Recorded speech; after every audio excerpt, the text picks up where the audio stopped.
Sí, buenas tardes a todos. Muchas gracias por su presencia.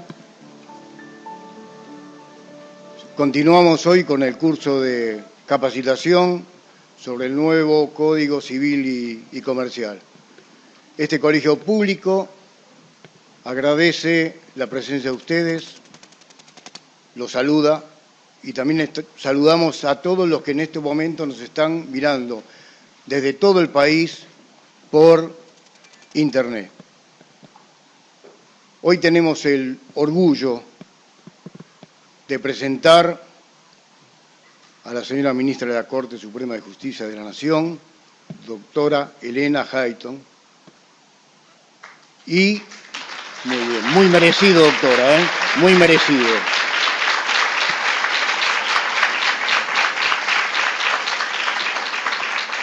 Muchas gracias por los aplausos, es un reconocimiento muy importante para la doctora. Por favor, lo que le pedimos, que apaguen los celulares y que prestemos atención. Este colegio público brinda esta capacitación no solamente a todos los colegas, sino también a todos los habitantes de nuestro país. Creemos que estamos ante un hecho de gran importancia, con nuevos paradigmas jurídicos y que debemos estar a la altura de este momento histórico. Muchas gracias y con ustedes la doctora Elena Hayton de Nolasco.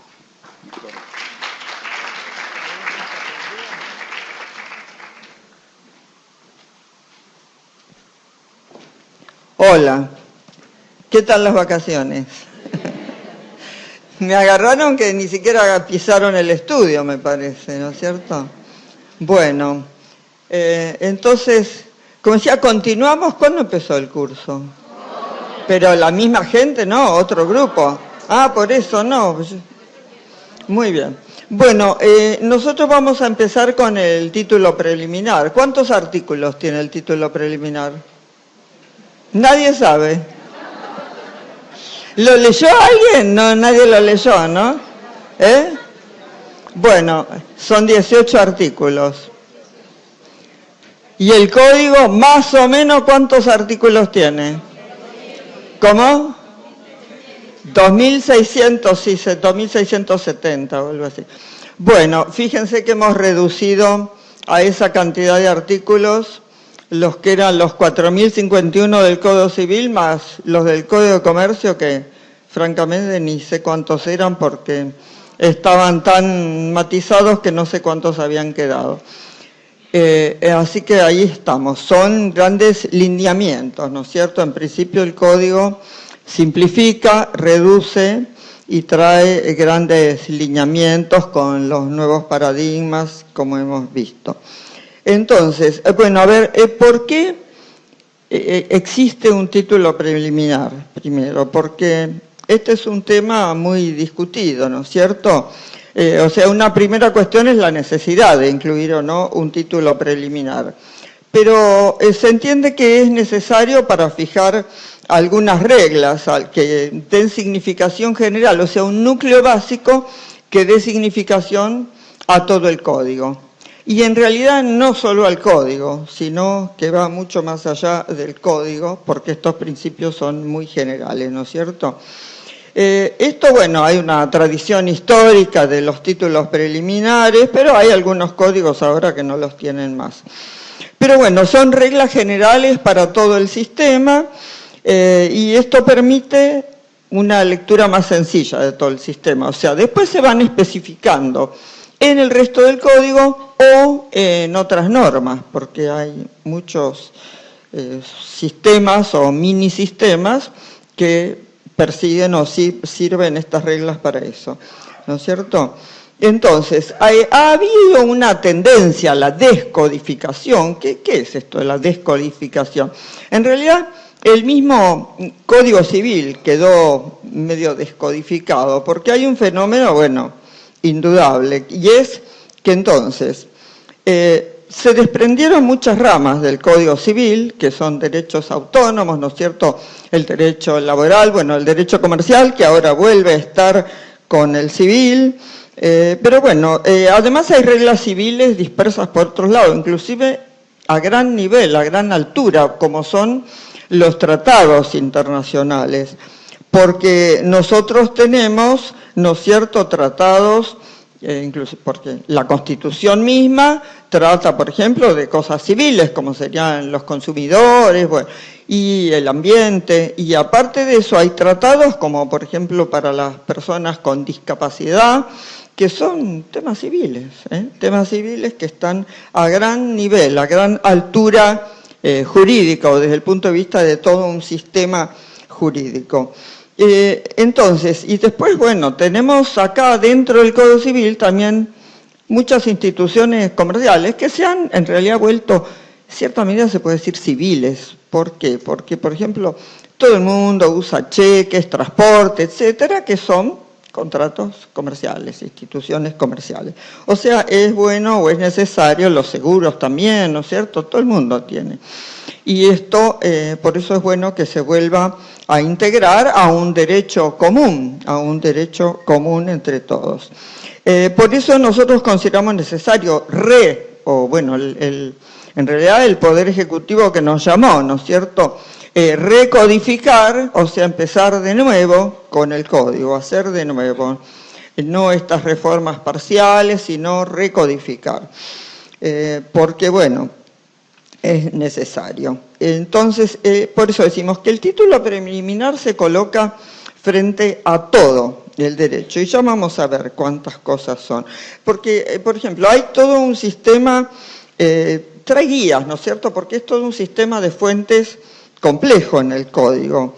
Y hay que decidir en este sistema de fuentes complejos sin existir, por ahora, guías o reglas al respecto, ¿no es cierto? Y acá hay que tener en cuenta, y esto también está en el código, no solo las reglas serían las normas jurídicas con consecuencia jurídica, o sea, esa es una regla.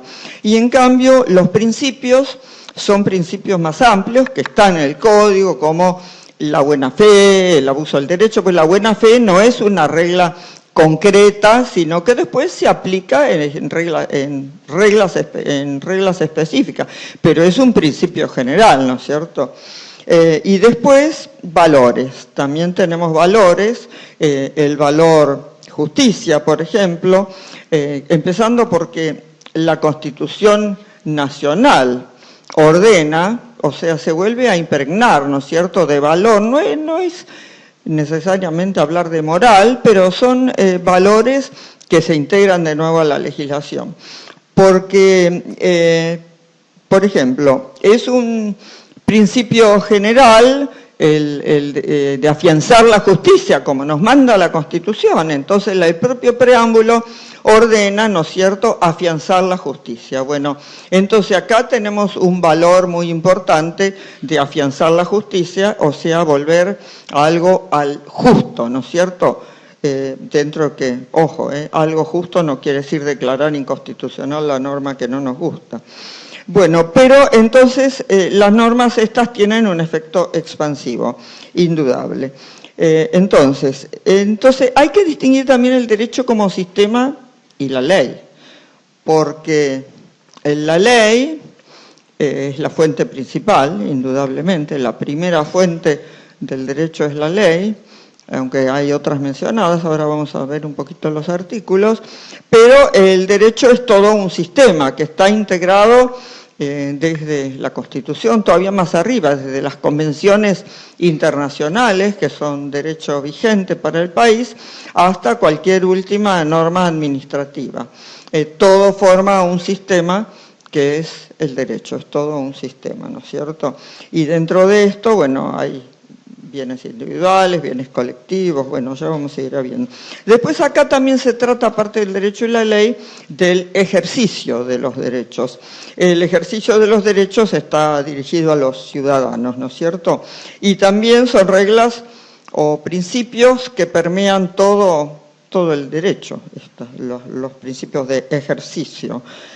Y en las facultades, aparte de eso, bueno, siempre hay una parte general del derecho y muchas veces lo que llamamos introducción al derecho, que vendría a ser una especie del título preliminar. Entonces, los programas están basados no en una exégesis de la ley, pero de alguna manera se basan en algunos de estos criterios legislativos, así que también esto sirve para tener reglas, ¿no es cierto?, como decimos, reglas, principios y valores que son aplicables para la facultad. Por eso todas estas cosas han movido a la comisión a la necesidad de incluir en el código un título preliminar. Y acá hay también un cambio de paradigma, como dijo el doctor López, porque claro, el viejo código del siglo XIX, ¿no es cierto?, estaba en otros tiempos. Realmente nosotros ahora en el siglo XXI, este es el código del siglo XXI, estamos integrando el código con muchos microsistemas jurídicos. Hemos decidido no dejar de lado las leyes especiales porque no valía la pena, ¿no es cierto? ¿Para qué, por ejemplo, incluir de nuevo los seguros, etcétera, cuando son sistemas, microsistemas que están funcionando perfectamente? Digamos, bueno, algunos requerirá o no reforma, pero en principio son sistemas conocidos, que estos contratos que todo el mundo los utiliza, que no tiene ningún sentido cambiar todo e introducirlos en el código con modificaciones. Bueno, y hemos metido algunas otras cosas que están sin modificaciones. Pero es cierto que hemos tenido que modificar un poquito la ley de sociedades, por ejemplo, para incluir la sociedad unipersonal, ¿no es cierto?, de un solo socio. Es decir, algunas modificaciones a las leyes especiales también se hicieron. En realidad, el código de Vélez estaba hecho para el hombre, y era para el hombre, ¿no es cierto?, solamente, adulto, educado, sano y con una cierta condición económica, digamos, más o menos relativamente importante. Para eso estaba el código. Y a tal punto, o sea, esto es absolutamente, ¿no es cierto?, oligárquico. Esa es la realidad. Pero bueno, eran los tiempos, a tal punto que Sarmiento, fíjense, Sarmiento había dicho que la Constitución, y lo voy a leer, Sarmiento afirmaba que la Constitución no es la regla de conducta pública para todos los hombres, porque para las masas populares estaban las leyes ordinarias, que son las clases educadas las que necesitan una constitución que asegure sus libertades de acción, de pensamiento, de prensa, de tribuna, de propiedad, porque pueden comprender las instituciones que adoptan. Así que realmente, bueno, hemos cambiado el paradigma, ciertamente, ¿no es cierto? Y bueno, además la mayoría de los códigos existentes separan tajantemente el derecho público y el derecho privado. Acá está todo incluido de alguna manera porque estamos incluyendo los tratados, internacional público, ¿no es cierto? Estamos incluyendo después, bueno, todo el bloque constitucional, derechos humanos, constitucionalizando el derecho privado, porque este es el momento de la constitucionalización del derecho privado. Entonces tenemos toda la comunidad de principios que está en la Constitución que los estamos incluyendo en el Código. Se ve claramente en la protección de la persona humana, ¿no es cierto? La llamamos persona humana, no persona física, la persona humana, con los derechos de las personas con capacidades diferentes, los que tienen problemas de salud mental. Se mantiene la ley de salud mental como microsistema, pero obviamente el Código Civil regula todo un sistema, bueno, la declaración de incapacidad, que no es, nunca hay como una incapacidad total, salvo casos muy, muy extremos, siempre queda algún resto, y esto va a ser difícil después para la realidad, porque siempre queda algún resto de capacidad. Y esto es lo que cada uno va a tener una discapacidad o una incapacidad distinta. que en realidad es una disminución, así que no es lo mismo blanco-negro, ¿no es cierto? O es incapaz o es capaz, no. Acá cada uno tiene todo un sistema y después va a tener apoyos, curadores, bueno, de todo, asistencia. Entonces, bueno, la persona humana, entonces a través de los derechos fundamentales, las capacidades diferentes, los pueblos originarios que en realidad estaban originariamente, si me permiten, incluidos con todo, pero esto, bueno, al final, porque hay un artículo, lo vamos a ver, están todos los bienes ambientales, porque acá los códigos no traen, pero esto es parte del, en realidad es como un derecho público, una mezcla de derecho público y privado, porque ya, como digo, no hay esta división tajante, y los bienes ambientales están incluidos, la mujer, los consumidores, los niños, los adolescentes, también los niños y adolescentes van teniendo unas capacidades progresivas que van cambiando. O sea, estamos en otro tiempo, el tiempo de una sociedad multicultural, latinoamericana, no es la sociedad para el hombre blanco europeo, sino que somos otra cosa nosotros. Así que se acabó la noción segregacionista y bueno, entonces estamos con este nuevo código, pero es importante que los constituyentes habían justamente esta división del derecho público y privado, la habían tenido en cuenta ya. ¿Por qué? Porque los códigos, que por ejemplo en Estados Unidos, y esto se discutió bastante, porque en Estados Unidos, como todos sabemos, en principio, los códigos de derecho de fondo son estaduales, o sea, provinciales. Y bueno, el modelo era la Constitución de Estados Unidos. No obstante, en nuestro país, afortunadamente, se dejó de lado este modelo y quedaron para el Congreso Nacional y no para las legislaturas locales, porque esto realmente consolidó mucho la nación, en realidad sin mengua del federalismo, porque no hubo problema de federalismo. Bueno, entonces ya se acabó la igualdad abstracta de todos son iguales ante la ley y esto se terminó, ¿no es cierto?, con un concepto de neutralidad del artículo 16, sino que estamos en una igualdad concreta y real, intentando lograrla. El método seguido por el código fue realmente participativo. Se diga lo que se diga, acá nosotros desde el primer momento se dijo y se dio un periodo de tiempo para opinar, que toda la comunidad podía opinar y nos mandaron opiniones, muchos, nosotros las consideramos, y después convocamos nosotros aproximadamente 100 juristas, bueno, había algún contador, pero 100 juristas que hicieron comisiones o subcomisiones, grupos, donde prepararon algunos pedazos, digamos, estudiaron algunos aspectos, inclusive proyectaron algunos pedacitos, algunos artículos. Ciertamente que esto nos venía todo y nosotros teníamos que, porque bueno, estaban todas las opiniones, pero ciertamente no cabía todo en el código, porque además hay opiniones muy, muy discordantes. Así que, bueno, las analizamos, las debatimos, las discutimos y, bueno, quedó lo que quedó, ¿no es cierto?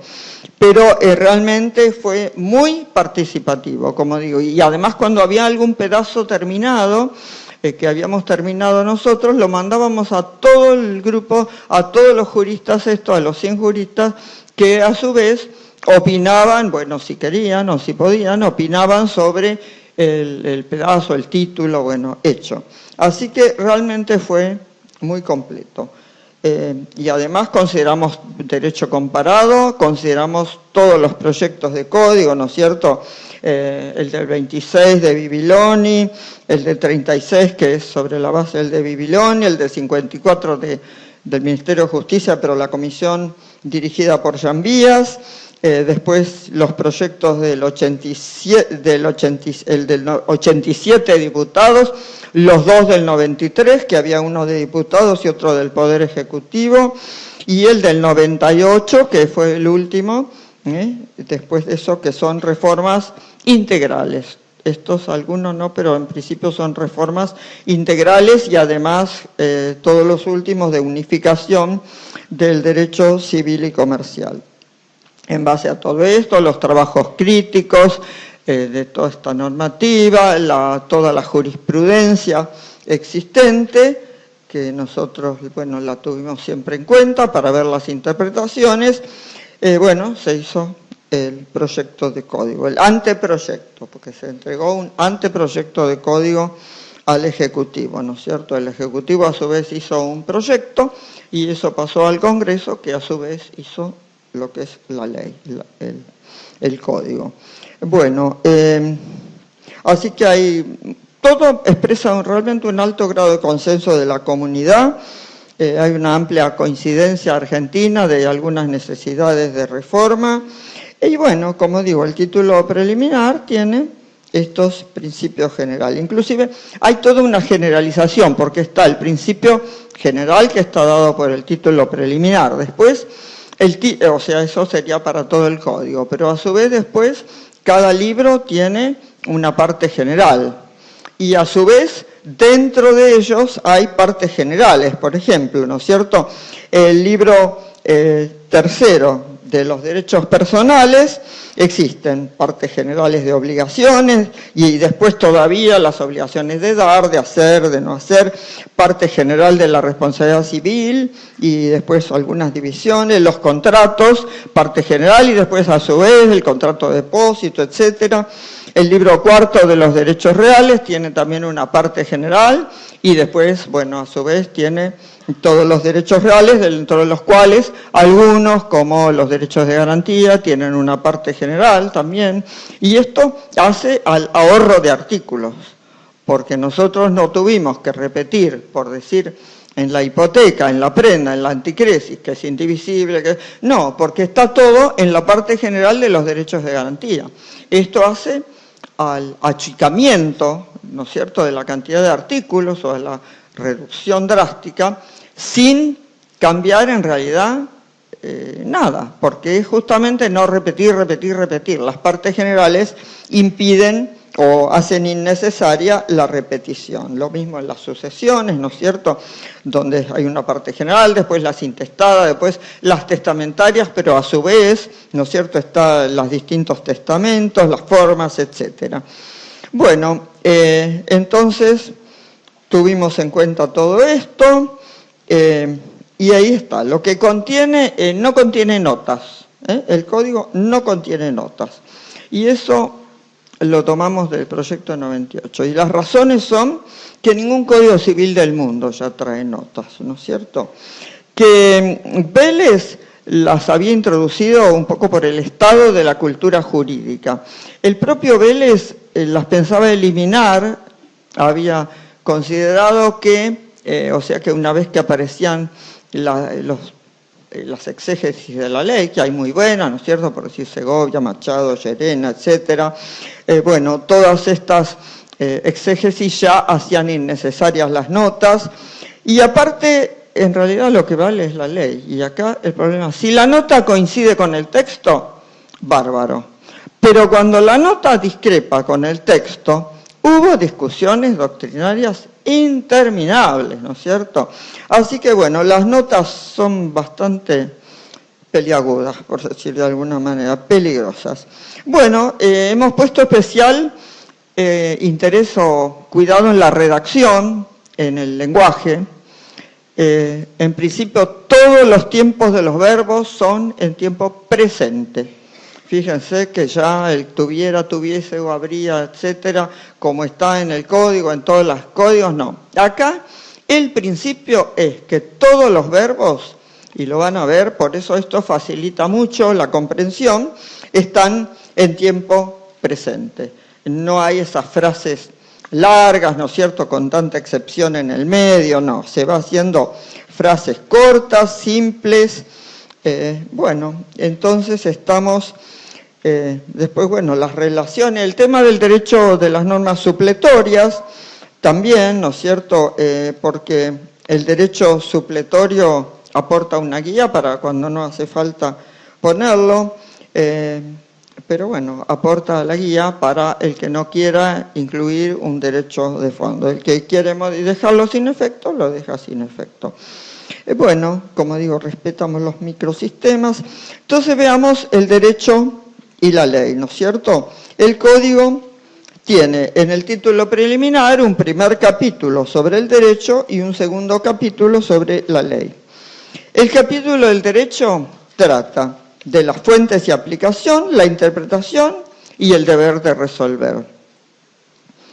O sea, en principio, las fuentes y la interpretación está dirigida a todo el mundo, sobre todo las fuentes. Y el deber de resolver a los jueces. Después viene la ley, el ámbito subjetivo, o sea, desde cuándo o para quiénes son obligatorias, la vigencia, desde qué momento, el modo de contar los intervalos del derecho, la eficacia temporal, ¿no es cierto?, a qué se aplica, y el principio de inexcusabilidad. Estos también están en principio dirigidos a los jueces, y algunos a los ciudadanos. Y después viene el último capítulo, el tercer capítulo, el ejercicio de los derechos. Este está dirigido a los ciudadanos. Trata del principio de buena fe, el principio de abuso del derecho, el abuso de posición dominante en el mercado, el orden público y fraude a la ley, la renuncia a los derechos y los derechos individuales y de incidencia colectiva. Y después está el último capítulo sobre derechos y bienes, que es muy revolucionario, está bastante cambiado, que trata de la titularidad de los derechos, de los bienes y cosas, de los derechos sobre el cuerpo humano y de los derechos de las comunidades indígenas. Bueno, entonces, como decimos, el Código distingue normativamente el derecho de la ley. Esto no es admisible identificarlos, como les he dicho, es otra cosa, ¿no es cierto? Entonces, el derecho es el sistema, la ley es la fuente principal. Vamos a leer los artículos que dice fuentes y aplicación. Dentro del derecho, ¿no es cierto?, los casos que este código rige deben ser resueltos según las leyes que resulten aplicables, conforme con la Constitución Nacional y los tratados de derechos humanos en los que la República sea parte. A tal efecto se tendrá en cuenta la finalidad de la norma. Los usos, prácticas y costumbres son vinculantes cuando las leyes o los interesados se refieren a ellos o en situaciones no regladas legalmente, siempre que no sean contrarios a derecho.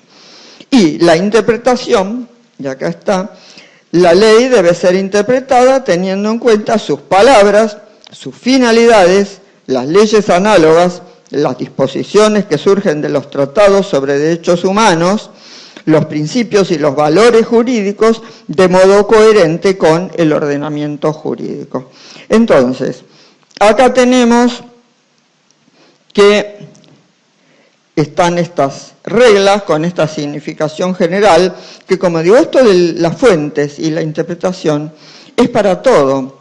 Y además es para esto también, ojo, para los abogados. Los abogados tienen que interpretar la ley. Miren que el código es nuevo, hay que tratar de, para peticionar, van a tener que interpretar.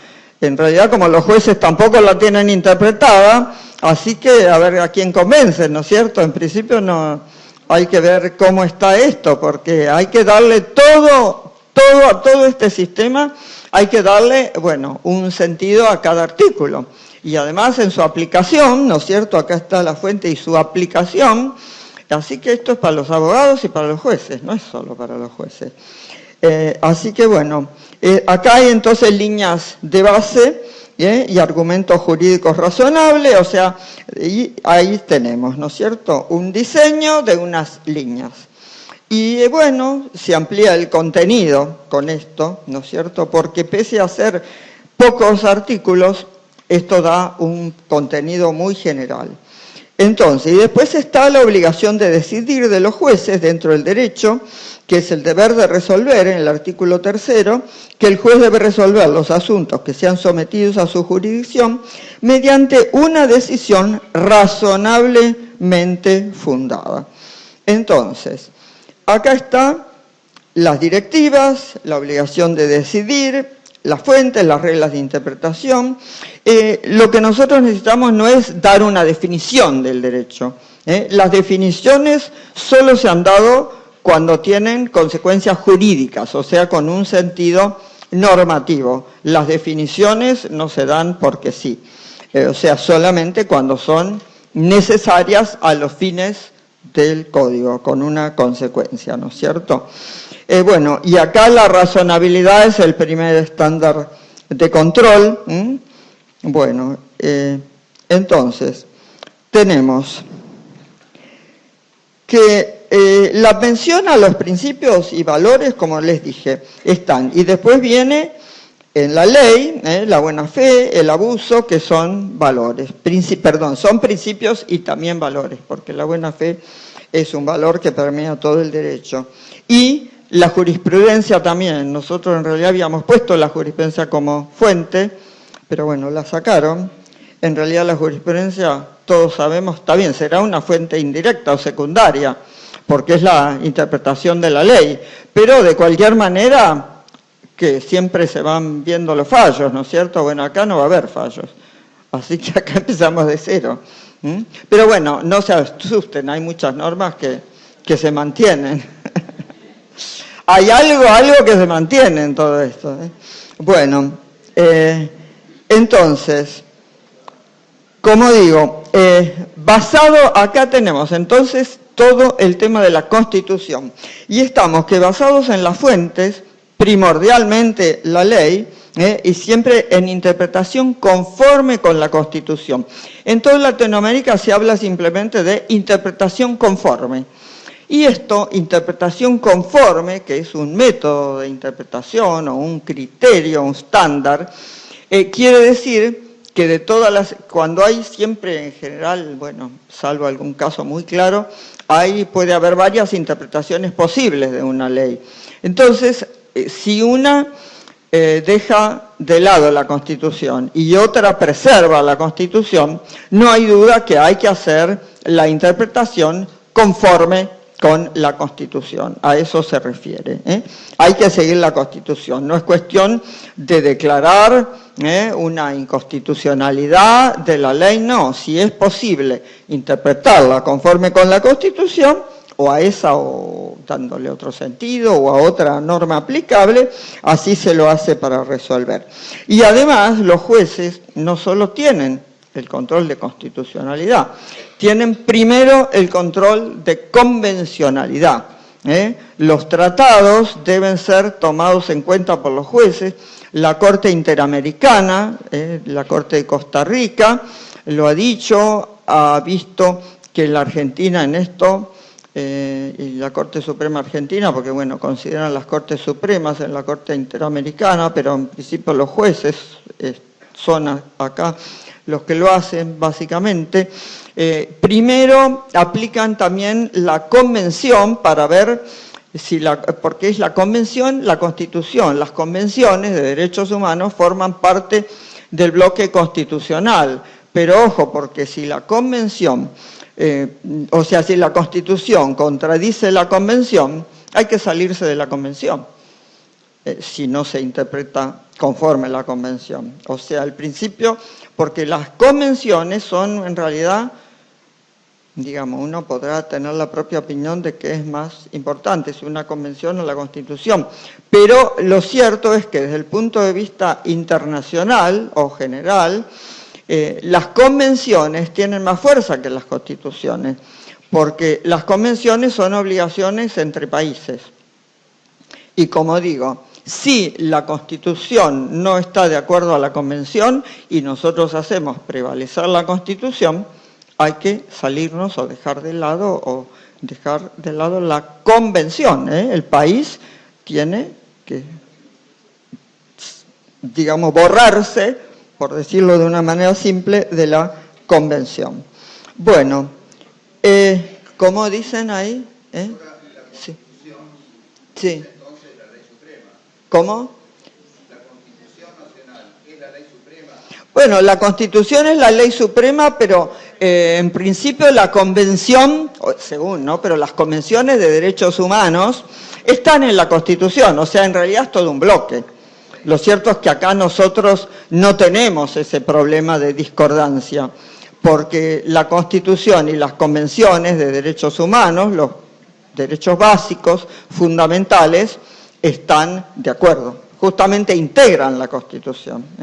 ¿Estamos de acuerdo? ¿Está claro esto? No sé. No sé, se hizo un rumor, por eso pregunto, ¿qué pasó? Hice una revolución con esto, ¿qué dije? Perdón, uno por vez. ¿Cómo no debatan así? Porque son 300 y no se puede. Y sí, seguro, no hay duda. Y sí, en realidad la interpretación es conforme la Constitución, pero conforme la Convención. Como digo, primero hay que mirar también la Convención. Los jueces y los abogados todos, porque las convenciones donde el país es parte, como digo, y las convenciones de derechos humanos que son parte de la Constitución, y ojo que hay algunas que no están nombradas, pero han sido después ratificadas por las 2/3 partes para ser parte, y algunas que todavía pueden ser que lleguen a serlo, como esta de la discapacidad, que por ahora no ha sido, pero en algún momento se había pensado. Bueno, forman parte de un sistema, como digo, de valores y de principios y valores muy relevante que digamos, que hay que tener como una guía básica. Estamos de acuerdo, sí. Entonces, todo esto da, como digo, unas directivas para la decisión judicial. Entonces, con todo este sistema de fuentes que tenemos nombrado, el juez, digamos, la decisión razonable, acá está como mandato del juez, y si no la sentencia es arbitraria, si no es razonable, se critica porque es una sentencia arbitraria, entonces hay que someterlo en una decisión, o sea, hay que hacer un diálogo de fuentes, lo llamamos diálogo de fuentes, a ver cómo se integran unas con otras las fuentes, y ahí sale la solución, que debe ser razonablemente fundada, según el artículo 3 del Código y según, digamos, un criterio básico de derecho constitucional, porque ciertamente si no es razonablemente fundada, no es una sentencia. Bueno, y eso surge, bueno, de las decisiones de la Corte sobre sentencia arbitraria, ¿no es cierto? Bueno, también hablamos del valor de la costumbre, que eso, bueno, la costumbre es más o menos lo mismo que en el Código Civil, pero bueno, alguna pequeña variante, pero son vinculantes los usos, las costumbres, cuando las leyes o los interesados se refieren a ellos, o en situaciones no regladas, siempre que no sean contrarias a derecho. Ojo, como acá está también el derecho comercial, acá hay muchos usos y costumbres que forman parte del código, que en principio son estos criterios de uso y costumbre que en derecho comercial existen mucho más que en derecho civil o en otros ámbitos del derecho, ¿no es cierto? Bueno, en el artículo 4 tenemos la obligatoriedad de la ley. Esto no tiene mucho problema porque dice ámbito subjetivo. Las leyes son obligatorias para todos los que habitan el territorio de la República, sean ciudadanos o extranjeros, residentes, domiciliados o transeúntes, sin perjuicio de lo dispuesto en leyes especiales. Así que esto es lo mismo que el Código. Trae a los transeúntes o algún detalle más, pero estamos en lo mismo. Y después la vigencia, las leyes rigen después del 8º día de su publicación o desde el día que ellas determinen. Es otra redacción, pero es exactamente lo mismo. No cambió, son los 8 días, la ley puede decir otro momento, y si no, es el 8º día, ¿no es cierto?, de su publicación. Bueno, esto no. Y el modo de controlarlo, de contar los intervalos del derecho, tampoco varía, pero tal vez es importante acordarse de algunas cosas, porque esto a veces es difícil contar, ¿no? Después se equivocan más de una vez. ¿Por qué? Porque lo dice el Código, ¿no? Bueno, día obviamente es el intervalo de medianoche a medianoche. En los plazos fijados en días, a contar de un determinado, queda excluido del cómputo.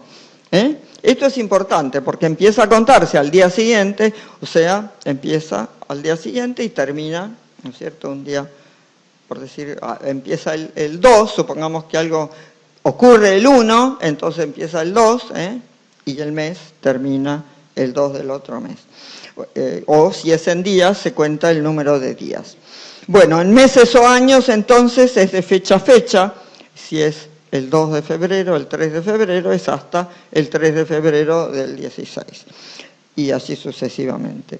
Después, cuando no hay día equivalente, esto lo sabemos, si es 28 de febrero, bueno, cae el último día del mes, y si es 31 de marzo, también caerá el último día del mes si nos tocó febrero. Si es plazos de meses, ¿no es cierto?, tiempos de meses. Bueno, también los plazos vencen a la hora 24, el cómputo civil es de días completos, esto es importante, días completos y continuos, y no se excluyen los días inhábiles. Esto a veces confunde, los días inhábiles no están. O sea, solamente van las ferias y con bastante dificultad a veces hemos tenido con el cómputo de las ferias en alguna oportunidad, ¿no es cierto? Porque bueno, ahí sí son días también, hábiles o inhábiles, toda la feria. Pero bueno, no excluimos los inhábiles o no laborables y bueno, en horas también, desde la hora queda excluida. Las partes siempre pueden decir cómo se va a contar. Bueno, esto es fácil, es lo mismo, pero ¿se acordaban bien cómo era? ¿Sí? ¿Todos? Bueno, ¿todos? Mírenme a los ojos. Bueno, eficacia temporal. A ver, a partir de la entrada en vigencia, las leyes se aplican a las consecuencias de las relaciones y situaciones jurídicas existentes. El Código de Vélez decía aún a las consecuencias. Eso trajo muchas dificultades, el aún. Porque, bueno, después ahora hace bastantes años que se cambió esto con la 17711, pero fue muy complicado esto porque si se aplican a las consecuencias o aún a las consecuencias, parece que se aplican a todo y además a las consecuencias. Y en realidad lo único que se le aplican de las situaciones existentes, o sea, de las viejas, es a las consecuencias, no a todo lo demás. Bueno, las leyes no tienen efecto retroactivo, esto es igual, sean o no de orden público, excepto disposición en contrario. La retroactividad establecida por la ley no puede afectar derechos amparados por garantías constitucionales. Puede haber alguna diferencia de redacción, pero es lo mismo. Y después de las leyes supletorias hay algún matiz. Las nuevas leyes supletorias no son aplicables a los contratos en curso de ejecución, con excepción de las normas más favorables al consumidor en las relaciones de consumo. Entonces, acá hay algo importante que es todo igual, porque bueno, no se aplican a los contratos. Las supletorias en realidad son como el derecho que la parte, justamente como le gustó la ley supletoria, no la modificó, por decir, la dejó integrada a su contrato. Entonces no le aplicamos una nueva ley supletoria porque le estaríamos de alguna manera cambiando la voluntad del contrato, o sea, el contenido de un contrato, porque por ahí si hubiera tenido un contenido distinto a la ley supletoria, lo hubiera dicho expresamente. Así que, pero bueno, las leyes supletorias entonces no son aplicables cuando está en curso de ejecución, pero sí hay algo que es nuevo, que es si la norma, porque se presupone que una norma nueva va a ser más justa para el consumidor. Es difícil. Bueno, por ahí no sé, alguno puede interpretar de distinta manera, pero en principio la norma nueva va a ser más favorable y no menos favorable porque es la evolución del derecho, ¿no es cierto?, los principios donde se va aplicando cada vez más en favor de los derechos humanos, de los derechos de las personas. Entonces, se aplican las normas más favorables al consumidor en las relaciones de consumo, o sea, no cualquier consumidor, cuando estamos ante una relación de consumo. Bueno, entonces, esto, como digo, es una pequeña variante, pero bueno, se acepta la voluntariedad de las partes cuando se acepta esto, como dijimos. Y o sea, en el consumo se invierte la regla.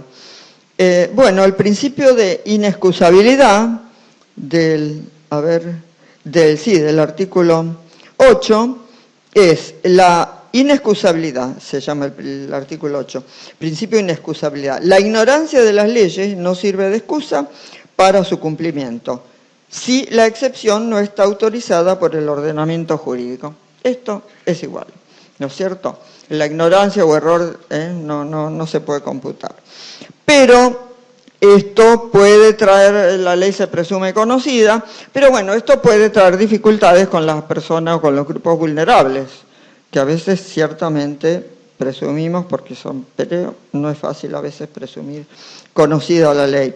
No obstante, no se podría poner una regla general que contradiga esta regla porque esto deshace toda la obligatoriedad de la ley, ¿no es cierto?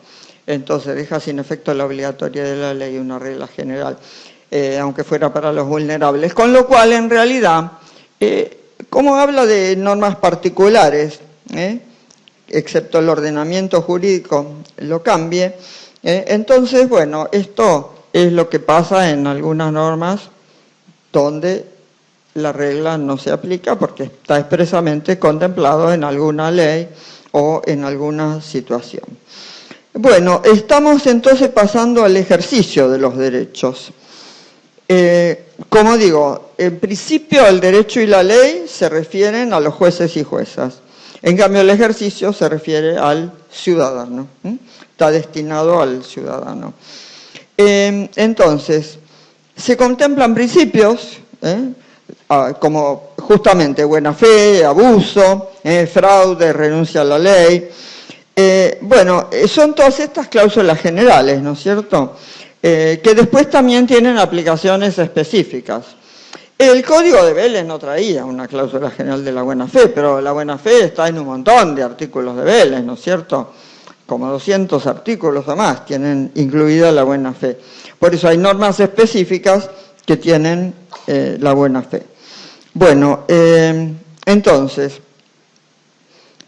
estamos con los principios, como digo, que dice en el ejercicio, el principio de buena fe, los derechos deben ser ejercidos de buena fe.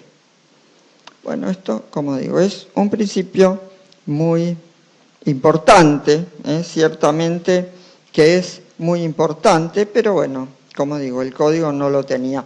Acá, como no hay ninguna aclaración, se incluye la subjetiva y la objetiva, o sea, la buena fe, creencia, o sea, y la buena fe de un comportamiento conforme a una exigencia, digamos, habitual, por decir así, ¿no es cierto?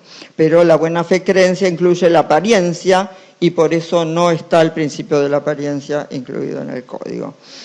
Después tenemos el artículo 10 con el abuso del derecho, que en realidad, claro, el Código Civil lo tiene en el 1071, que está agregado por la 17711, como saben, y que trae, bueno, el abuso como una novedad, fue muy discutido cuando llegó, pero después tomó carta de ciudadanía, no nadie duda que tiene que estar incluido el abuso del derecho. Y dice entonces el 10, el ejercicio regular de un derecho propio o el cumplimiento de una obligación legal no puede constituir como ilícito ningún acto. Acá ningún misterio. La ley no ampara el ejercicio abusivo de los derechos. También se considera tal al que contraría los fines del ordenamiento jurídico o el que excede los límites impuestos por la buena fe, la moral y las buenas costumbres. Fíjense que acá contraría los fines del ordenamiento, o sea, se habla de algo más objetivo y no de un fin histórico, sino del fin de la ley que puede ser en todo momento. Y esto es muy importante porque la interpretación con los fines de la ley, el fin actual, que tiene, bueno, los fines ambientales, etcétera, son todos distintos, todos nuevos, entonces es importante no quedarnos casados con los principios históricos, sino con los nuevos, ¿no es cierto? Entonces, no todo se puede... Conservamos en general la redacción, porque siempre para la jurisprudencia y para los abogados es bueno, como ven, lo más parecido posible, ¿no es cierto? Pero, bueno, acá hay un principio general, que el abuso es muy valorativo, es totalmente valorativo del sistema, se entra en todo el sistema y esto... tanto la buena fe, el abuso, entra en el derecho civil, el derecho comercial, el derecho constitucional, en el derecho laboral, en todos lados está la buena fe incluida. Bueno, entonces, es un principio general del derecho esto. Entonces, tiene, como digo, una extensa tradición, y después lo que pasa es que agregamos nosotros, o sea, el abuso del derecho y después, esto es el ejercicio abusivo de los derechos, se considera tal como dije. Y después el juez debe ordenar lo necesario para evitar los efectos del ejercicio abusivo o de la situación jurídica abusiva, que no es lo mismo que un abuso simple, digamos. Y si correspondiera, procurar la reposición al estado anterior y fijar una indemnización. Esto es importante porque la situación jurídica abusiva en realidad está formada por una pluralidad de hechos, no es solo un hecho, es una pluralidad de hechos que cada uno sería lícito, pero en su totalidad conforman un ilícito o un acto abusivo, digamos. Pero bueno, en alguna medida el acto abusivo es ilícito. Y bueno, después tenemos entonces, aparte de esto, la posición dominante, a ver cómo es. Abuso de posición dominante, eso ya está en el 11, que habla de lo dispuesto en el artículo 9 y 10, se aplica también cuando se abusa de una posición dominante en el mercado, sin perjuicio de las disposiciones específicas contempladas en las leyes especiales. Entonces, acá tenemos tres situaciones o tres posibilidades. Por ejemplo, el abuso del derecho o la situación jurídica abusiva, es distinto. Pero la situación jurídica, por ejemplo, ha habido casos, ¿no es cierto? Un aval a un hijo que habían hecho los padres, que además de una hipoteca constituida en la casa que se había comprado, habían tenido que renunciar a todos los beneficios de exclusión, división, etc.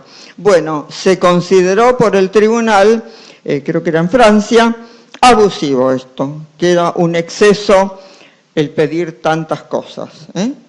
Después, por ejemplo, porque esto también cuando se limita la libertad de contratar y se subordina la adquisición de un producto o un servicio a la adquisición de otros. Porque eso en realidad cada uno es una venta o una adquisición, pero si yo hago un enganche entre un producto y que me tienen que comprar el otro, bueno, esta es una situación jurídica abusiva. No te lo vendo si vos no comprás esto otro. Bueno, esas son situaciones jurídicas abusivas. Entonces, porque claro, en el primero no es avalista, sino auténtico deudor, cuando renuncia a todos los beneficios, y acá no hay libertad de contratar. Entonces, después, el abuso de posición dominante en el mercado es un supuesto diferente. Además, la posición dominante, si bien el título del artículo dice dominante, y hay punto, es dominante en el mercado, porque la situación dominante, en general, aparece en todo el derecho, o sea, aparece todo el tiempo en la vida, digamos. Siempre hay alguien, o hay posibilidad de que alguien domine a otro. Entonces, si nosotros pusiéramos solo el abuso de posición dominante, o sea, si la ley contuviera solo eso, sería algo que absorbería a todas las demás situaciones. En cambio, se especifica mucho más porque se está refiriendo a una posición dominante en el mercado, a prácticas anticompetitivas.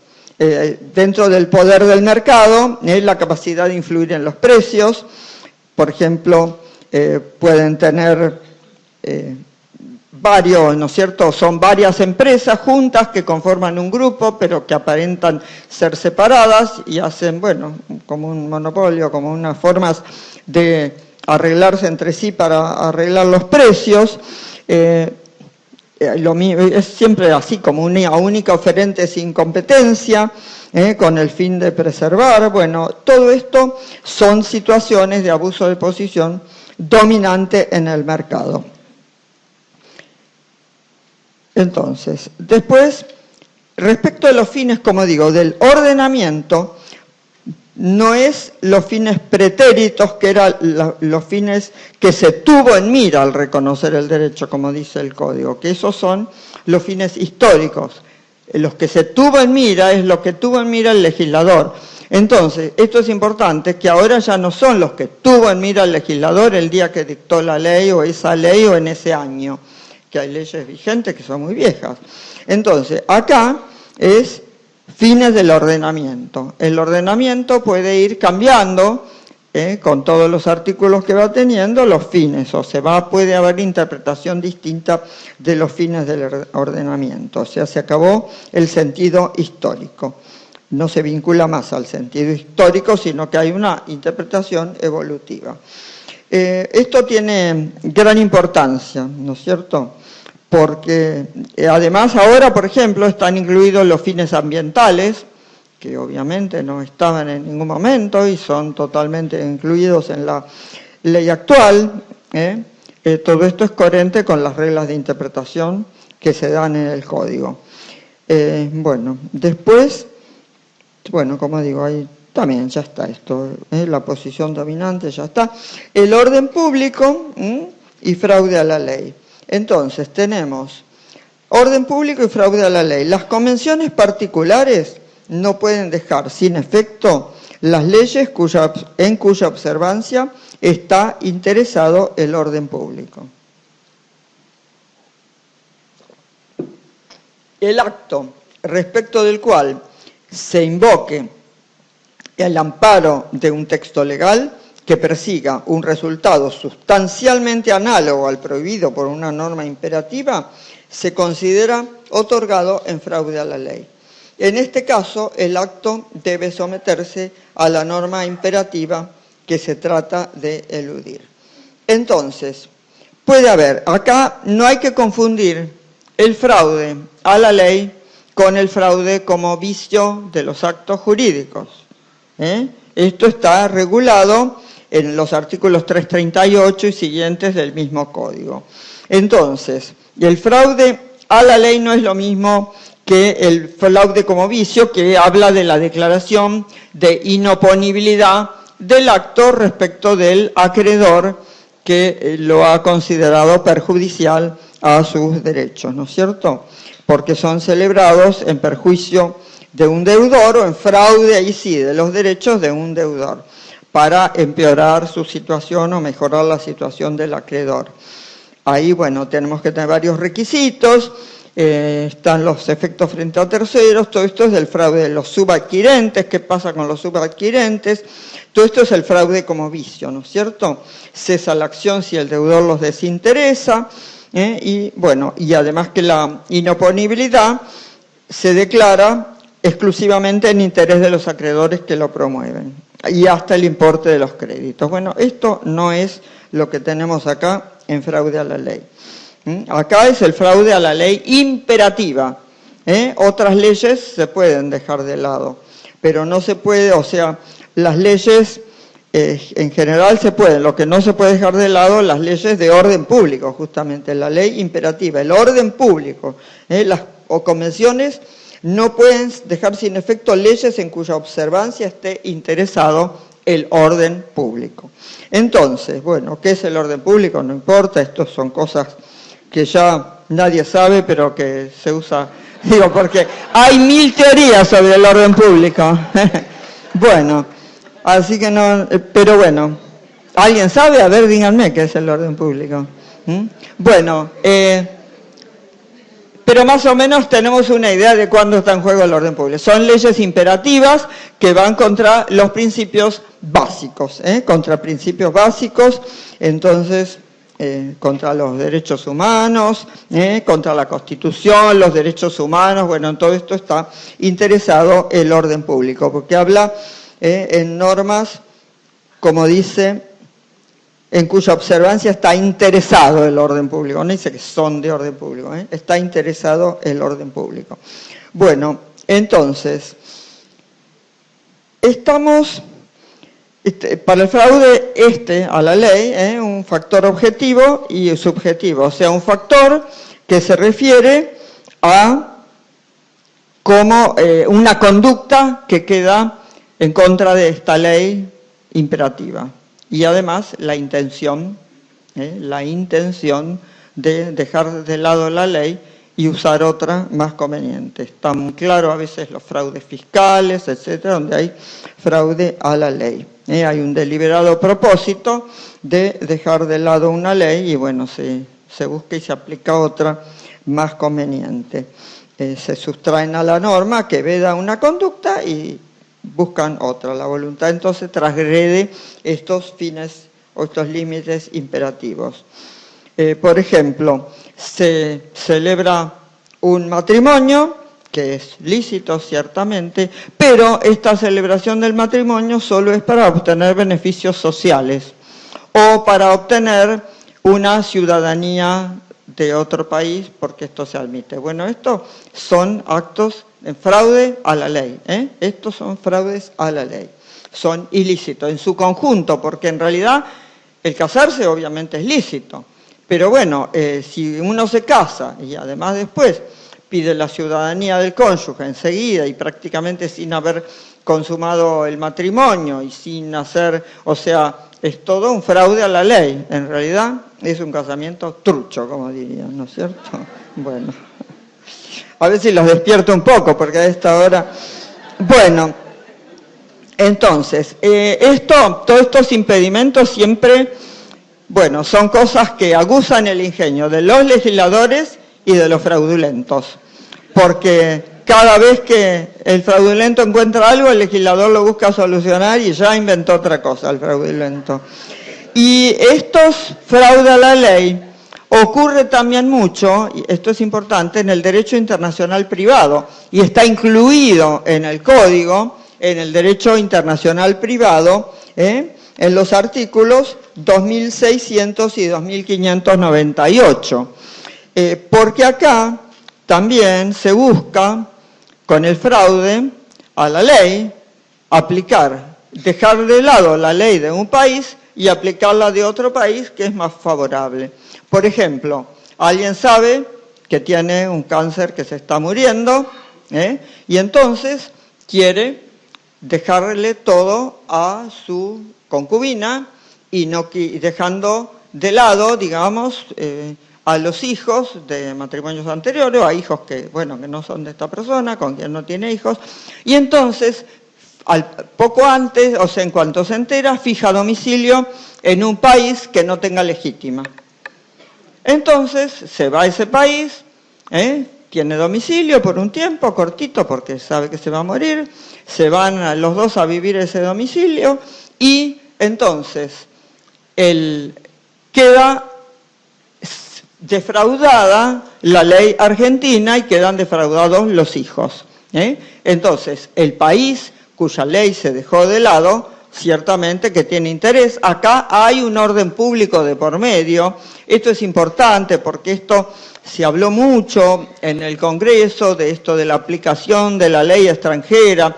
Yo me acuerdo que me preguntaron y yo contesté a la bicameral sobre este tema, porque en realidad es relevante que la aplicación de la ley extranjera es justamente cuando no está en contra del orden público, porque estas normas de derecho internacional privado que tenemos en el Código expresamente contemplan que se deje sin efecto la aplicación de la ley extranjera.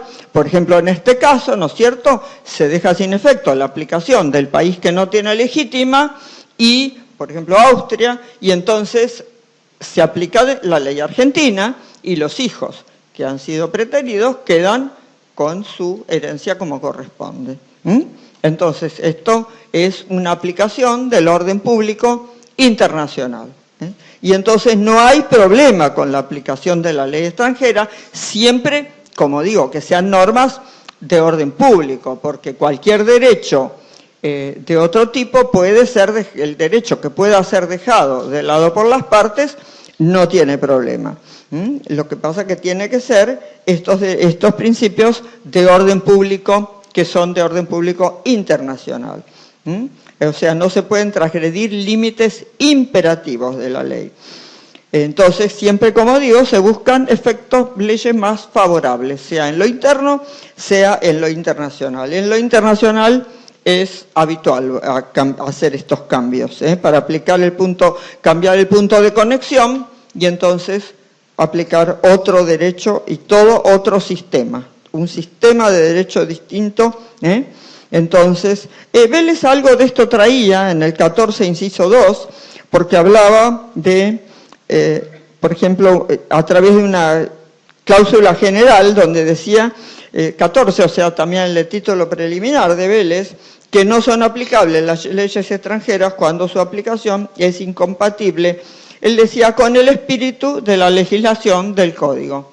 Pero en definitiva, el espíritu, bueno, es un poco distinto del orden público, pero bueno, el espíritu de la ley en realidad es algo que fue muy discutido. ¿Qué quiere decir? Para algunos es la intención del legislador. Bueno, esto inclusive se debatió con los legisladores en la bicameral, porque por eso nos sacaron la jurisprudencia como fuente, y por eso pusieron, por suerte no pusieron el espíritu de la ley, pero pusieron, a ver, esperen un poco, los principios, no, esperen, a ver, resulten aplicables. Los tratados de derechos humanos, a tal efecto se tendrá en cuenta la finalidad de la norma. La finalidad de la norma no es lo mismo que el espíritu. Y vuelvo a decir, la finalidad también, aunque algunos han entendido lo contrario, queda claro, creo que hay que interpretarla en el sentido que no se casa con el sentido histórico. La ley va a tener, la finalidad no es la que pensaron los legisladores. La finalidad es la norma, y la norma no es que cambia la finalidad, pero la finalidad se va interpretando de otra manera a medida que avanza el mundo. Bueno, entonces no se pueden sortear, como digo, las leyes imperativas, pero no cualquier ley. Y acá entonces siempre se trata de desbaratar el fraude interno, internacional. Bueno, entonces, bueno, esto ya hemos dicho, el orden público, internacional también. Entonces tenemos, bueno, después de esto, el orden público, el fraude a la ley, persigue el resultado sustancialmente análogo al prohibido, bueno, está bien. Después, la renuncia, esto es un artículo fácil, está prohibida la renuncia general de las leyes, los efectos de la ley pueden ser renunciados, en el caso particular, excepto que el ordenamiento jurídico lo prohíba. O sea, se puede renunciar a un efecto de una ley, pero el permitir renunciar a las leyes implica que se acabó la obligatoriedad del derecho. Yo renuncio, a mí el Código Civil no se me aplica porque yo lo renuncio. No, esto no puede ser, ¿no es cierto? Entonces, es un principio que obviamente es casi una obviedad, pero sin embargo estaba en Vélez, ¿no es cierto? Bueno, pero es simple, la obligatoriedad. Y el ordenamiento puede en algún caso permitir alguna renuncia a alguna ley. Bueno, después tenemos los derechos individuales y de incidencia colectiva, esto es novedoso. El artículo 14 dice derechos individuales y de incidencia colectiva. Ven que cada artículo tiene un título. Esto otros códigos no lo tienen, el código Vélez no. Y yo creo que es importante porque se sabe de qué vamos a hablar y de alguna manera va explicando el sistema, ¿no es cierto? Entonces, derechos individuales y de incidencia colectiva. En este código se reconocen 2 puntos. A, derechos individuales. B, derechos de incidencia colectiva. La ley acá otra vez no ampara el ejercicio abusivo de los derechos individuales cuando pueda afectar al ambiente y a los derechos de incidencia colectiva en general. O sea, no sé si es repetición o ratificación del principio, que el abuso del derecho no se aplica solo frente al derecho de una persona, sino también al derecho cuando es un derecho colectivo. Nosotros habíamos agregado, bueno, se había agregado también los derechos individuales homogéneos, pero bueno, volaron los derechos individuales homogéneos. Así que, y además porque había algunos artículos también referidos en otra parte a las responsabilidades, pero bueno, o sea, el código es lo que quedó, ¿no es cierto? Yo no voy a decir mucho lo que estaba, pero tal vez es importante alguna cosita. Por ejemplo, el derecho al agua potable, que tanto se ha criticado, nosotros lo habíamos puesto, estaba. Bueno, y esa no sé por qué se fue, porque el derecho al agua potable no parece, igual lo sacamos en una sentencia, ahora justo antes de la feria, el derecho al agua potable. Pero bueno, entonces, ¿cómo? Claro, en realidad se ha dicho que lo sacaron porque es de la Constitución y no del Código. Pero como en la Constitución no está, podría estar en el Código. Además hay muchos principios que están en el Código y bueno, son principios constitucionales, pero bueno, está bien. En realidad es porque estaban incluidos derechos individuales cuando contra el Estado, bueno, no importa. Eran algunos artículos de responsabilidad que no se consideraron. Y entonces se sacaron los derechos estos, pero bueno, que en realidad todo esto está en la sentencia de Alavi.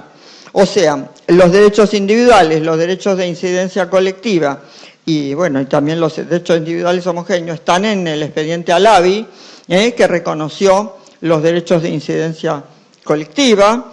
Era un caso, en realidad, no sé, usted sabe, era un abogado y había una ley donde se podía registrar todas las escuchas y entonces había todo un sistema para registrar las escuchas y quedaban, bueno, no me... acá creo que miren, acá la tengo la ley. Decía, todo prestador de servicio de telecomunicaciones deberá disponer de los recursos humanos y tecnológicos necesarios para la captación y derivación de las comunicaciones que transmiten para su observación remota a requerimiento del Poder Judicial o el Ministerio Público de conformidad con la legislación vigente. Los prestadores de servicios de telecomunicaciones deberán soportar los costos derivados de dicha obligación y dar inmediato cumplimiento a la misma a toda hora y todos los días del año, como en la Oficina de Violencia Doméstica, siempre 24 horas. Bueno, y después, bueno, se sigue. Entonces, esto era una ley que obviamente, bueno, molestaba a este abogado, pero ciertamente que dejar sin efecto, o sea, no podía aplicarse, no es divisible este derecho a que a mí no me escuchen, porque en realidad este derecho de todos los servicios de telecomunicaciones es general, no puede aplicarse, no es divisible a una persona en particular. Por eso, en realidad, son bienes o derechos de incidencia colectiva, porque a todo el mundo le pasa lo mismo. O sea, era ese abogado, pero eran todos los abogados y todas las personas, todas las comunicaciones están incluidas. Todo prestador de recursos humanos y tecnológicos para la captación y derivación de las comunicaciones, todas las comunicaciones. Bueno, entonces esto, igual después se derogó esto, ya prácticamente para cuando salió la sentencia estaba derogado, pero de cualquier manera ahí estaba. Y ahí salió justamente lo importante de esta sentencia, bueno, conmigo más que el contenido en el sentido de que se derogó, o justo se estaba derogando en ese momento, fue que se reconocen los derechos de incidencia colectiva, con los cuales inclusive nosotros hacemos algunos principios de la acción de clases, que sería, bueno, una acción colectiva de clase, hay distintas variantes de esto, pero bueno, en realidad los derechos, como digo, son subjetivos, o sea, puede haber bienes individualmente disponibles, que son los individuales, son los derechos reales, creditorios, etc. Derechos de incidencia colectiva sobre bienes colectivos, que son indivisibles, de uso común. No hay derechos subjetivos en el sentido estricto, no son de la esfera individual, sino social. Y después los derechos individuales homogéneos, que estos son los que dan lugar a la acción de clases, porque los derechos individuales homogéneos tienen una causa común que afecta a una pluralidad de personas. En general son derechos que cada uno son divisibles, cada uno podría ejercer la acción, pero en general la acción es tan nimia, tan poco importante, que nadie la ejerce o no vale la pena, salvo alguno que diga yo la voy a ejercer porque quiero dar el ejemplo, pero así como por salir, digamos, como un patriota, como un santo de la espada a buscar, a recapacitar de que este derecho es importante, este pequeño derecho, ¿no es cierto? Pero en realidad estaban acá incluidos los derechos, como digo, individuales homogéneos. Y ahí se habla de la acción de clases, además porque está en la Constitución, los derechos individuales homogéneos están en la Constitución. Así que, bueno, no importa. Después vienen los derechos y bienes, el capítulo 4. Vamos a terminar temprano, Bueno, si quieren, ¿van a querer o van a querer hablar de huellas perdidas? No. Bueno. Entonces, pero está bien, o sea, ¿necesitan más detalle de lo que estamos hablando? No. Bueno, capítulo 4, derechos y bienes. Entonces, el artículo acá, 15, 16, 17 y 18. Acá hay algunas cosas complicadas con esto. La titularidad de los derechos. Las personas son titulares de derechos individuales sobre los bienes que integran su patrimonio conforme con lo que establece este código. Bienes y cosas. Acá, los derechos referidos en el primer párrafo del artículo 15 pueden recaer sobre bienes, en realidad hay un solo párrafo, no sé si habrán sacado algún párrafo. No sé dónde está eso. Bueno, los derechos referidos en el primer párrafo del artículo 15 pueden recaer sobre bienes susceptibles de valor económico. Acá dice, pueden recaer sobre bienes susceptibles de valor económico. Acá cambia con Vélez, porque en realidad los derechos en lo de Vélez todos tienen valor económico. Acá los derechos que son individuales sobre bienes que integran su patrimonio, pueden entonces recaer sobre bienes susceptibles de valor económico. Los bienes materiales se llaman cosas. Las disposiciones referentes a las cosas son aplicables, esto es igual a la energía y a las fuerzas naturales susceptibles de ser puestas al servicio del hombre.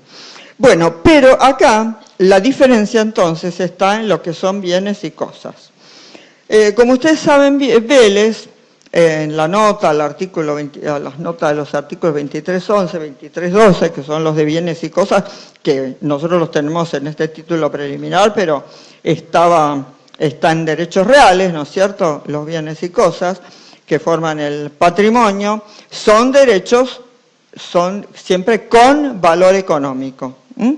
Y además dice que las cosas, en la flexibilidad indefinida de sus acepciones, pueden entonces tener o no valor económico. Por ejemplo, hay cosas que están disponibles en grandes cantidades, como el sol, el mar, bueno, estos no son patrimoniales, por supuesto, y entonces solo están los que tienen valor económico, que están en el patrimonio.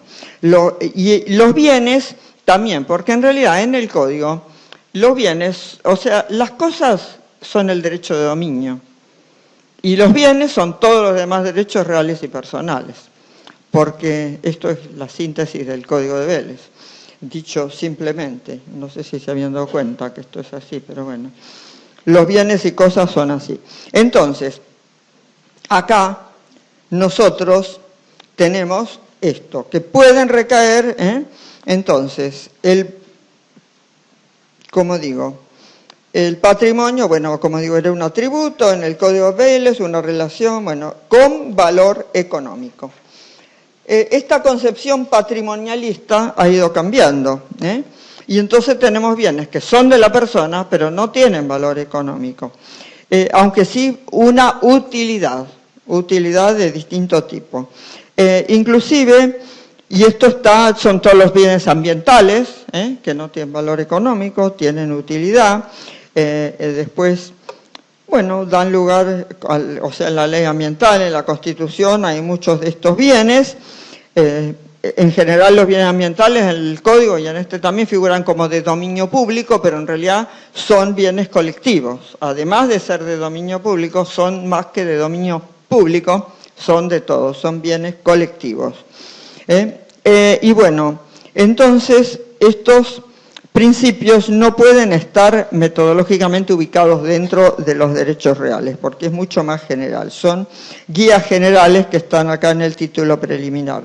Entonces, nosotros tenemos que en vez de ser una valoración económica, acá tenemos afectivos, sociales, culturales, o sea, vamos a leer que, porque acá tenemos titularidad de derechos, vamos a leer los 4 artículos para ver. Titularidad de derechos. Las personas son titulares de los derechos individuales sobre los bienes que integran su patrimonio conforme con lo que se establece en este código. 16. Bienes y cosas. Los derechos referidos en el primer párrafo, bueno, en el artículo 15, pueden recaer sobre bienes susceptibles de valor económico. Pueden. O sea, los bienes y cosas pueden o no tener valor económico. Los bienes materiales se llaman cosas. Las disposiciones referidas, como digo, aplicables a la energía, etc. Derechos sobre el cuerpo humano.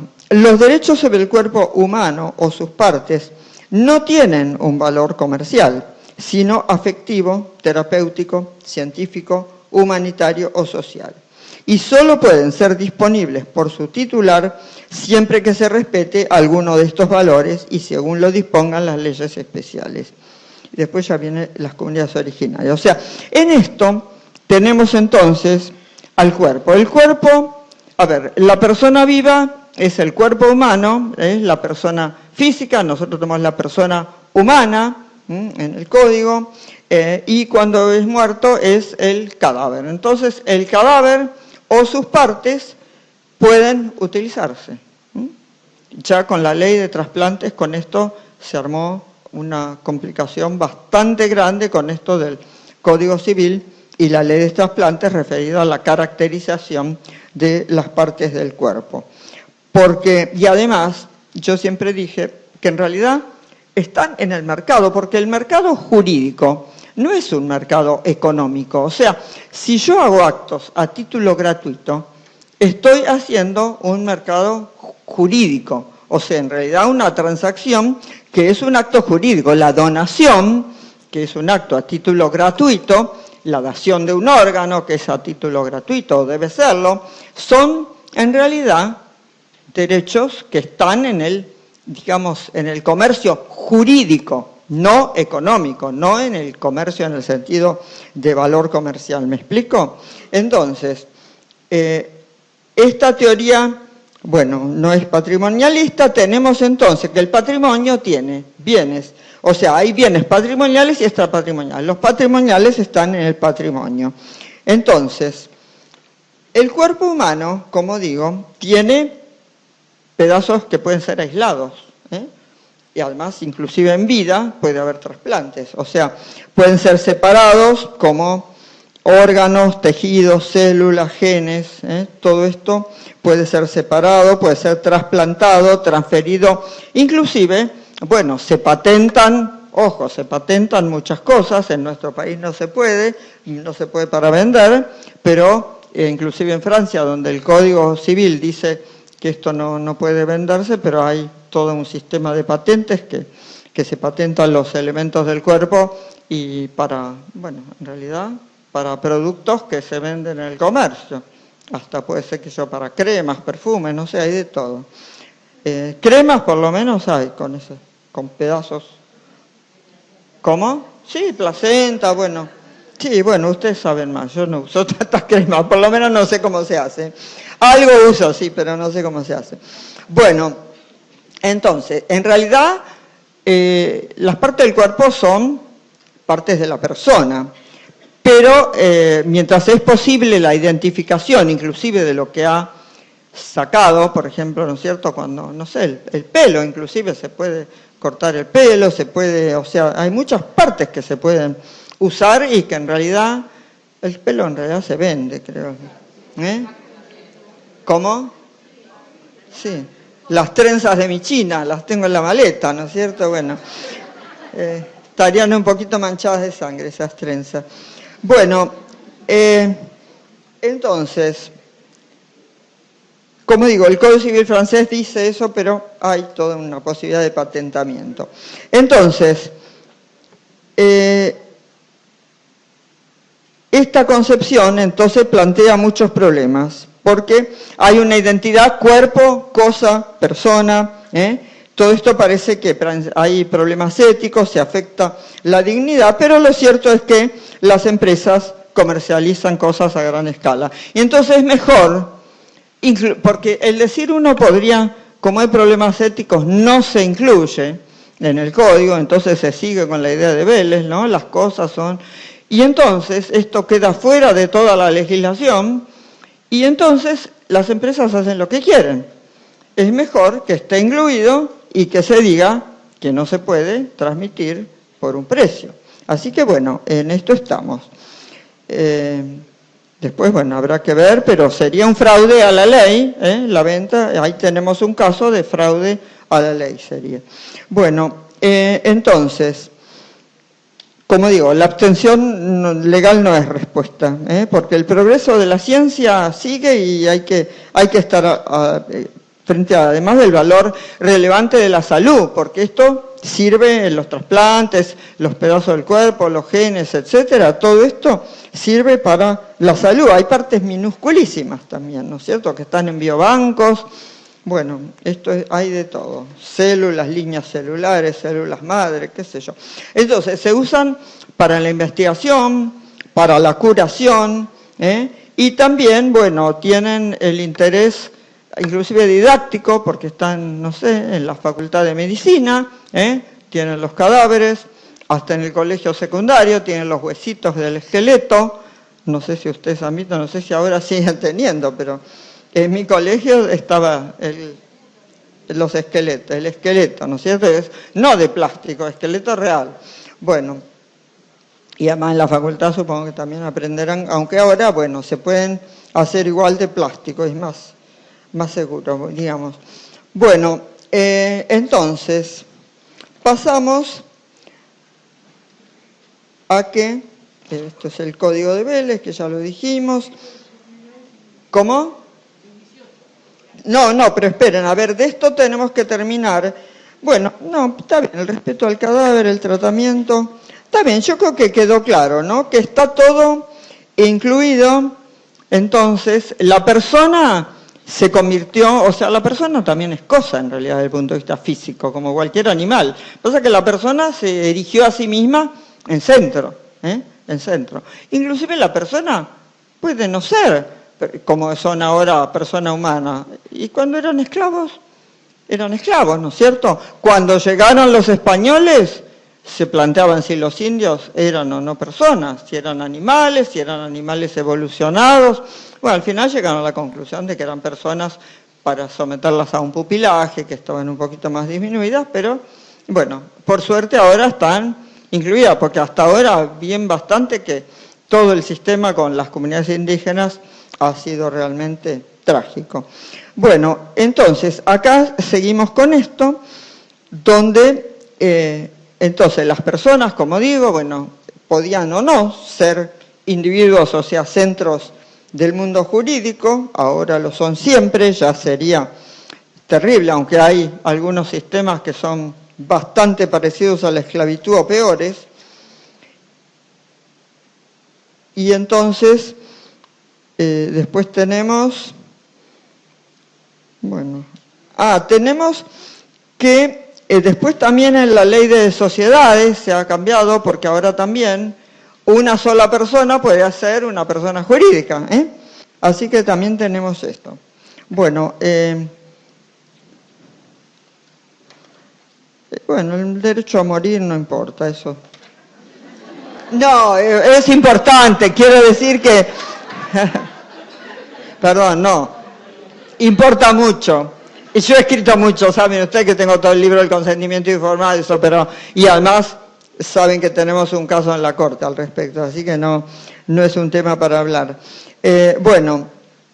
Inclusive el tema de la muerte, fíjense que esto siempre hay un respeto y hay como una idea religiosa, todo un temor a la muerte, en realidad siempre había viejas historias que decían que las personas muchas veces eran enterrados vivos, que había que estar seguros de que alguien estaba muerto. Inclusive un viejo diccionario jurídico decía,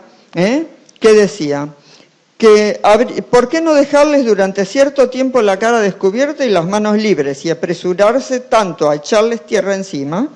¿Por qué no poner junto a su tumba una campanilla cuyo cordón atado a las manos serviría para hacerla sonar y pedir auxilio cuando la voz de la persona sepultada no podría hacerse oír?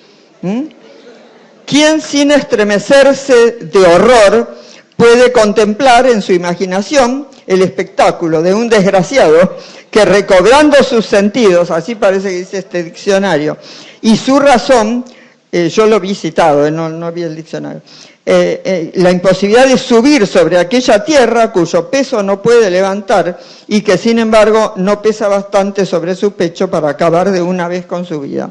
Así que miren los miedos que había a la muerte, ¿no? Esto es, pero de ahí a acá el cadáver se convirtió en un bien, como digo, no querían sepultarlo, aunque estaba ahí habla, aunque esté medio putrefacto, igual había que esperar por las dudas. No, cosas terribles se les ocurrían. Había... Sí, qué sé yo. Hay de todo, había muchas historias, pero ninguna nunca se probó de estas historias.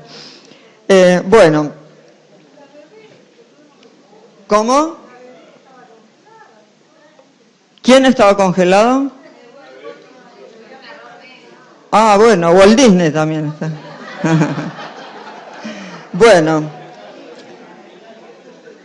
Yo he visto muchas películas de estas cosas, pero la realidad parece que no sé cuántos casos hubo. Entonces como tenemos... listo. Para decir qué se hace con el cadáver no hay formalidad alguna, porque esto, como no es un acto patrimonial, no tiene que ir en un testamento.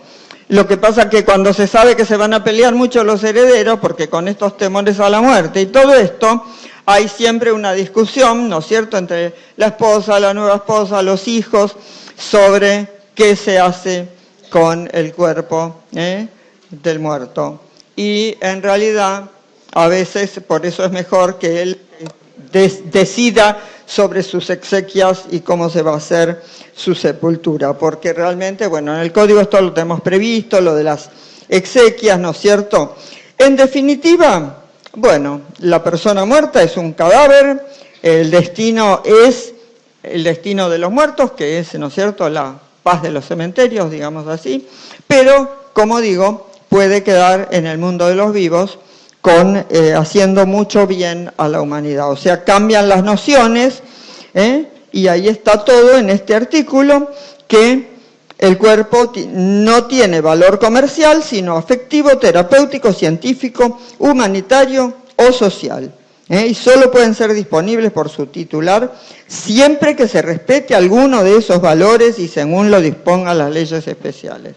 O sea, no se puede elegir de otra manera.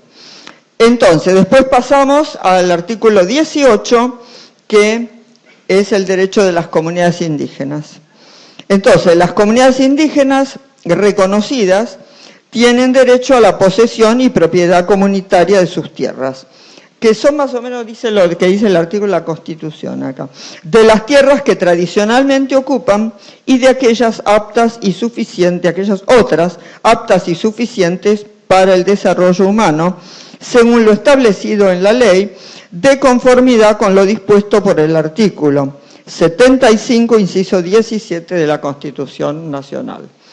En realidad, creo que todos saben que se había incluido todo un derecho real, y yo creo que es muy importante. ¿Por qué?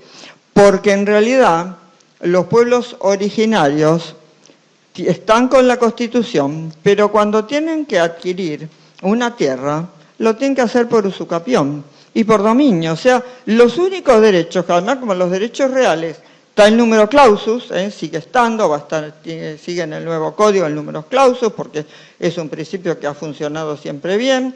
Y entonces las comunidades indígenas solamente pueden adquirir los derechos si son grupos a través de la usucapión, pero la usucapión puede ser para uno, puede ser para muchos, puede ser mezclado, ¿no es cierto?, los indígenas, los criollos. Bueno, hay toda una situación muy confusa, porque por más que algunos digan nos basta con la Constitución, no es cierto. La verdad no es cierto, porque la Constitución no basta, porque no pueden inscribir un derecho, como digo, a la posesión y propiedad comunitaria de las tierras, que es a nombre de la comunidad, a nombre del grupo indígena. Nosotros tiene que ser además una reconocida, ¿no es cierto?, legalmente reconocida, y entonces no pueden adquirir las tierras bien. No hay forma de escribirlas. Entonces, es importante, también quedó para una ley especial. Bueno, esperemos que se dicte esta ley especial. Esperemos, veremos qué pasa. Veremos qué pasa. Esto en realidad ha sido un poco a pedido, porque había las comunidades que estaban en los grupos del INAI y todo, estaban de acuerdo totalmente con los artículos, habían sido muy consultados, pero bueno, siempre aparece algún grupo que grita más y que, por decir, asustaron, que estos artículos no eran, que iban en contra de ellos, bueno, no sé. La cuestión es que hubo grandes cosas y ante la duda lo borraron todo y quedó para una ley especial.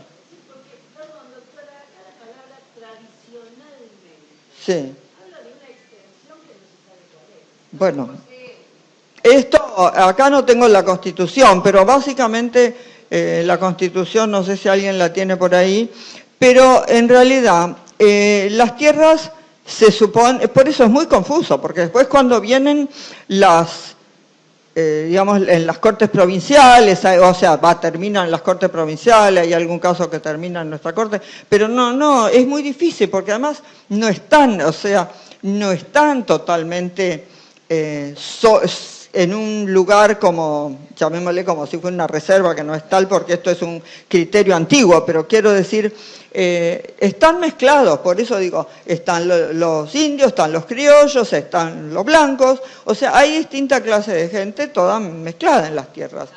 Son extensiones como...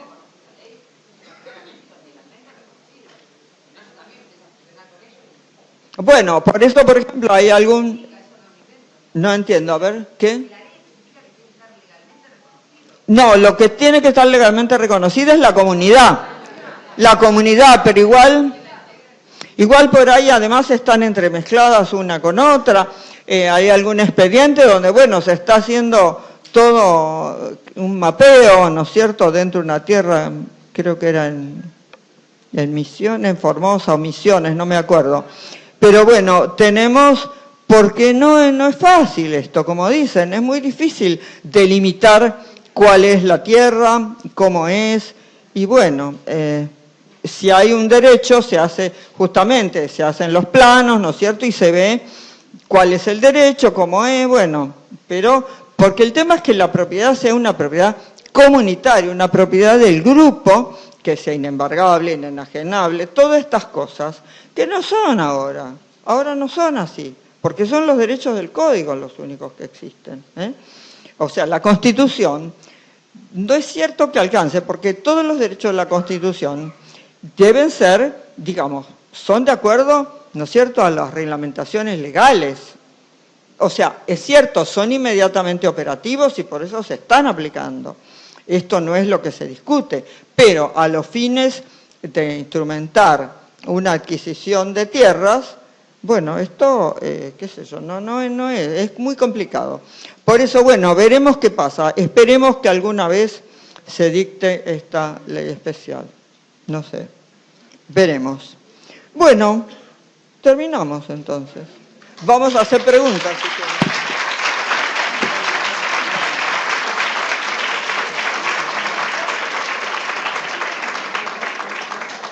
Bueno, son las 8 en vez de las 8:30, así que no era... Sí, vamos a tomar 3 preguntas, ¿eh? A ver. Por favor, no se muevan porque vamos a tomar 3 preguntas, ¿no? Porque si todos se empiezan a mover, no podemos. Discúlpenme, pero si no, no contestamos nada y nos vamos, porque así no puede estar. Doctora, disculpe por ahí la pregunta no es demasiado inteligente, pero usted dijo que habló de la jurisprudencia. O sea, como fuente. Como fuente. Sí. Digamos, a mí me enseñaron en la facultad que cuando uno va a presentar un caso cualquiera, por ejemplo, violencia, ya que usted habló de la OED, violencia contra un niño, ¿se puede citar la jurisprudencia, la doctrina, o ya no citamos más jurisprudencia para ofrecerle al juez de primera instancia? Sí, ¿cómo no se va a poder? O sea que solo... No, sí, el hecho de que no esté incluida. Gracias. Como... A ver, además, jurisprudencia, claro, hay distintos sistemas, o sea, de esto no hablamos, pero la jurisprudencia, en realidad hay sistemas como el de Common Law, como el de Estados Unidos, donde es obligatoria, donde es una verdadera fuente del derecho, ¿no es cierto? Donde inclusive a veces un fallo puede ser jurisprudencia o puede ser obligatorio para otros jueces. En un sistema como el nuestro, en realidad, tendría que ser muchos fallos en un mismo sentido, básicamente varios en el mismo sentido, que los hay en algunos aspectos. ¿Cómo? Claro, bueno, los plenarios, que ahora en realidad, ojo, porque con las nuevas cámaras de casación están derogados, que la verdad que son muy útiles los plenarios, pero bueno, ya no existen. Existen los viejos, no se sabe en qué situación están, pero están por ahora están abolidos. Están abolidos los plenarios, sí. Bueno, o sea, el 303 es uno de los artículos que están volados del Código Procesal, dicho bien y pronto. Bueno, entonces, pero la jurisprudencia, inclusive la Corte tiene dicho que o sea, los principios de la Corte dan un principio, una guía, sobre todo cuando no hay elementos o argumentos en contra de lo que dice la Corte, y además esto también obviamente ahorra tiempo, porque para ir y volver y que otra vez sea todo revocado, en principio, o sea, si hay muchos nuevos argumentos, no, porque nosotros mismos tenemos dicho que si hay nuevos argumentos se considera, pero para decir lo mismo, con los mismos argumentos que ya están contestados en las sentencias, bueno, que no vengan, o sea, también se toma para perder tiempo, pero eso son chicanas. La verdad que es cierto que muchos de los casos, por eso hay tanta fórmula, porque lo cierto es que hay mucha fórmula, porque, bueno, digo así, ¿no? La fórmula 280 no refuta, bueno, todas estas cosas, porque en realidad es cierto que no hay nuevos elementos, pero la jurisprudencia es una guía, o sea, no es obligatoria como en un sistema de Common Law, pero es una fuente secundaria del derecho, digamos, no es primaria como la ley, porque la jurisprudencia es la interpretación de la ley. Pero bueno, claro, cuando estaban los plenarios y eran, digamos, o son, no sé todavía, no quiero decir porque no hemos decidido nada y con esto no digo si sí o si no, o sea, los plenarios que ya están dictados, pero los plenarios en realidad muchas veces tienen más fuerza que una ley, porque es la ley interpretada y ya no tiene otra interpretación para el fuero, ¿no es cierto? Bueno, entonces, pero sí, se puede citar, todo se puede citar. ¿Qué otra? Una segunda pregunta, a ver vos. Pero alguien por atrás también, porque yo por ahí los de adelante los veo más fácil. ¿La oyen de ahí? Bueno, habla al micrófono, o prendelo.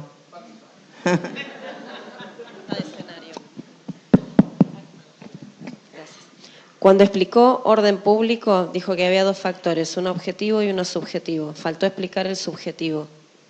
¿Cómo? ¿Sobre el contenido? No, yo lo que dije, a ver, del orden público, cuando se deja sin efecto... No, usted dijo que hay dos aspectos importantes. Un factor objetivo, que lo explicó todo con ejemplos, y un factor subjetivo. Para el abuso del derecho. Claro. Yo, los elementos del abuso, creo que ya estábamos hablando. Estábamos hablando de orden porque público. Es la conducta y además la intención, de dejar, digamos, de perjudicar o por lo menos de no tener en cuenta la finalidad de la normativa. Creo que hablábamos del abuso, no sé ya. Usted habló de ¿Qué dije? Perdón. Usted habló de orden público, dijo que eran normas imperativas que van en contra de los derechos básicos. Sí. Después dijo que había dos factores, uno objetivo, uno subjetivo. Explicó todo el factor objetivo. Y después a ver, ¿cómo era? A ver si alguien se acuerda. Uno hábleme, a ver, decime vos. Bueno, hablábamos del abuso. Por eso yo creo, no sé, a lo mejor, viste, claro, bueno, eso es la buena fe, ¿no? Pero eso, la buena fe cuando creencia... dio el ejemplo de la persona con cáncer. Cuando dio el ejemplo de la persona con cáncer... porque eso es para dejar el fraude a la ley. No, está bien, claro, porque la persona con cáncer tiene un elemento subjetivo que es ir y dejar sin efecto la ley imperativa, que es la ley de la legítima, o las disposiciones, que aunque ahora se han achicado en el Código Nuevo, pero existe la legítima. Entonces, dejar sin efecto la aplicación de la legítima, perjudicando a los hijos, ese es un factor subjetivo. Y el objetivo es la conducta, que es irse a vivir a otro lugar, radicarse, tomar domicilio. La intencionalidad es esta, dejar en realidad sin efecto, porque es el fraude a la ley. Hay una conducta que es lo que se hace y además tiene dos elementos, como dice el corpus y el animus, como diría alguno.